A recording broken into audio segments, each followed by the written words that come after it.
Ada kasus, diantaranya apa? Semalam ada beberapa kiai dan para ulama NU, khususnya juga yang masuk dalam kepengurusan PWI dan Laskar Sabilillah, yaitu adalah Tubagus Mugi dengan Kiai Ihsan Badawi dari Bekasi. Itu ceritanya dipanggil oleh Kiai Junaidi Al-Baghdadi. Kebetulan Kiai Junaidi Al-Baghdadi juga termasuk pengurus pusat daripada Perjuangan Wali Songo Indonesia dan Laskar Sabilillah, mengadakan biasa acara rutinan tiap malam minggu. Begitu datang konvoi dengan 5 mobil untuk menghadiri pengajian, ternyata dicegat oleh orang-orang yang tidak bertanggung jawab, yaitu adalah menurut informasi mereka semua pakai motor dan mencegatnya di depan mobilnya, kemudian mereka ngeroyok, bahkan sampai mengadakan gerakan-gerakan anarkis dan kekejaman.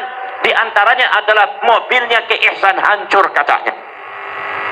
Semuanya hancur, akhirnya terjadi kepanikan, kemudian pada akhirnya terjadi persekusi, dan pada akhirnya kemudian beberapa korban di antaranya adalah Banser Ansor, di antaranya adalah jadi korban, ada 3 orang. Ini saudara-saudara sudah membuktikan kepada kita semua siapa itu mereka, dan kita sudah membuktikan kepada kita di depan mata kita semua siapa itu PWI dan Laskar Sabilillah. Adalah salah satu pasukan yang sangat ditakuti oleh mereka, pasukan yang sangat ditakuti oleh mereka. Barangkali kekuatan daripada Laskar Sabilillah dan PWI ini akan bisa menghancurkan kekuatan mereka yang memiliki program-program batil ada di Indonesia, yang memiliki program-program yang tidak baik untuk Indonesia. Saudara-saudari kalian, mereka semua sudah diungkap oleh Allah. Bagaimana nasab mereka sudah diungkap oleh Allah. Bagaimana pergerakan mereka sudah diungkap oleh Allah. Bagaimana pengetahuan mereka terhadap agama Islam sudah diungkap oleh Allah. Bagaimana pemahaman mereka dan doktrin mereka terhadap agama Islam sudah diungkap oleh Allah. Ayatnya Allah sudah terang benderang di depan masyarakat Majalengka. Ayatnya Allah sudah ditunjukkan kepada Allah, kepada masyarakat Majalengka. Maka tidak ada kata lain kecuali kita semua ayo bergerak bersama-sama menyambutnya, kemudian kita pertahankan, kita bentengi bangsa dan negara kesatuan Republik Indonesia, kita bentengi rakyat, kita bentengi Bhinneka Tunggal Ika, kita bentengi demokrasi Indonesia, kita bentengi Pancasila dan para ulama, para kiai kita. Saudara-saudara sekalian, ini sudah ditunjukkan kepada Allah bahwa mereka itu sebetulnya adalah cara-caranya adalah cara-cara PKI. Ini kalau seumpama dibiarkan, mereka akan bisa membunuh para ulama, para kiai. Pada waktu zaman PKI itu yang dibunuh itu tidak tanggung-tanggung, jenderal TNI. Kenapa? Karena kita lalai. Jangan sampai itu terjadi seperti tahun 65.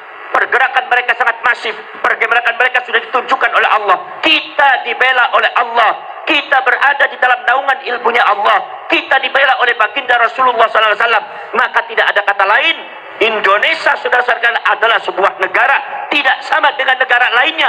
Mungkin orang semacam itu bisa menguasai negara lain, bisa menguasai Afghanistan, bisa menguasai Libya, bisa menguasai Irak, bisa menghancurkan Syria. Tapi insya Allah pergerakan rekayasa Yahudi yang menjual agama Islam, menjual baginda Rasulullah SAW, insya Allah mereka akan busuk di negara kita, negara Indonesia. Betul. Mereka akan busuk, mereka akan ketemu di sini, saudara-saudara sekalian. Indonesia sudah tidak menerima orang semacam itu. Indonesia, tanah Indonesia, Ibu Pertiwi sudah menolak kehadiran mereka, sudah menolak mereka semua. Maka dari itu saudara sekalian, mari kita berjuang, jangan kita jadi pengkhianat, jangan biarkan bangsa ini dipecah belah. Justru mereka yang memecah belah, dari dulu kerjaannya mecah belah. Sekarang dikamuflase PWI, Laskar Sabilillah memecah belah umat. Ini adalah kelicikan mereka, saudara-saudara sekalian. Maka dari itu kita harus hati-hati, saudara sekalian. Kita membentuk PWI dan Laskar Sabilillah dalam rangka membentengi para ulama, dalam rangka membentengi negara dan bangsa. Kenapa? Karena doktrin-doktrin mereka bukan fitnah, bukan hoax, tetapi sudah ada buktinya, semua tersebar dan buktinya sudah nyata, datanya sudah ada. Kita bisa tanding data, saudara-saudara sekalian, dan mereka itu adalah nyata-nyata Mereka semua tidak ada sedikit pun untuk setia kepada negara kesatuan Republik Indonesia. Tidak ada sedikit yang untuk bisa menghormati Indonesia, menghormati para ulama Indonesia. Mereka tidak ada sedikit pun bisa menghormati para ulama, para ajengan nu aya binti Pasudan, teu aya eta seluruh lihat. Maka dari itu saya minta kepada kalian, kita bergerak dalam kebangsaan, dalam ke-NU-an. Mudah-mudahan adanya PWI dan Laskar Sabilillah ini bisa menggerakkan seluruh pergerakan yang ada di Majalengka. Dan saya minta doanya, mudah-mudahan nanti di Kerawang, nanti malam, mudah-mudahan pelantikannya berjalan dengan lancar. Sebab ini sudah ada penghadangan-penghadangan, termasuk juga di Purwakarta juga ada penghadangan. Kita tidak mau ribut, kita tidak mau berantem. Walaupun kalau kita ribut dan berantem, saya pastikan Laskar Sabilillah pasti akan menang. Tapi kita tidak mau melukai sesama rakyat, kita tidak mau melukai sesama anak bangsa.